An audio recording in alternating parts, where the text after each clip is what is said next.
Welcome back to Romance in the Woe. This is your girl Charm. Today we're going to talk about obsessive stalker romance. This is the latest from Rachel A. Rose. This is called His to Take. Hit it. Grab yourself a book, turn the lights down low. It's time, everybody, for Romance in the Woe. So this is His to Take by Rachel A. Rose. It's an obsessive stalker romance. Now this is the story of Nixie and Calvin. Nixie is a shy librarian. She likes to spend her day surrounded by books, right? So she's more of an introvert. She doesn't really want to go out, but she has a girlfriend named Carly. Carly's like, let's go out all the time. She's very extrovert.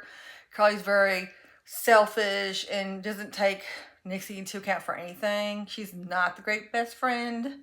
So Nixie goes outside one night with Carly to a club, and the club is being run by Calvin. Now, Calvin is part of a business, let's say, a legal activity going on. His brother Reed runs the place, and then you have the friends Maddox and Tanner, who are very interesting. I hope they get their own books. But anyway, so Calvin immediately sees Nixie, and he's obsessed. So he comes up to her, he gives her free drinks, and he decides she's the one. So he's going to just watch out for her, make sure she's okay.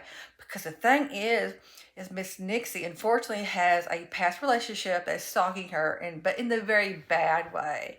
So Calvin is up rescuing her, he's taking care of her. And the great thing about this is most stalker romance, the girls kind of panic and they want to go to the police, and they're very dramatic and they're crying and everything.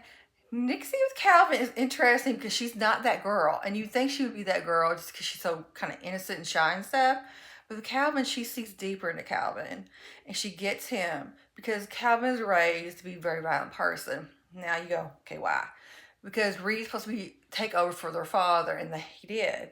But so the father assumes that his son Reed is going to need like a second. Well, the second has to be violent, right? It has to be like the enforcer, right? So because of this, Calvin is raised very brutally. His father is very like violent and aggressive towards him. So Calvin has gone through, he's experienced a lot of trauma. And for him, he's a very violent person and everything. But with Nixie, he's very protective and he's very kind. He wants to make sure she's okay. But he doesn't want to like totally take over her whole world. He wants whatever makes her happy. Now, this is very well written, and I know I say that a lot, but because I pick out the best books to introduce to you guys in case you haven't found these books.